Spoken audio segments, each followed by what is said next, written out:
Кузов. Состояние аябай жакшы экен. Ичи кожаный салон.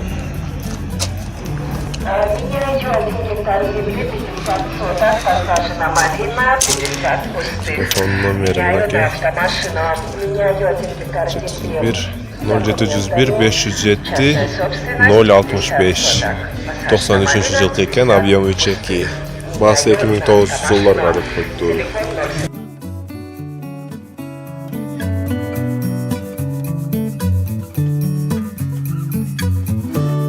Toyota Mark II. Пробег 194275. Машинанын жылы 2002. Машинанын көлөмү 2.5. Состояниясы аябай жакшы экен.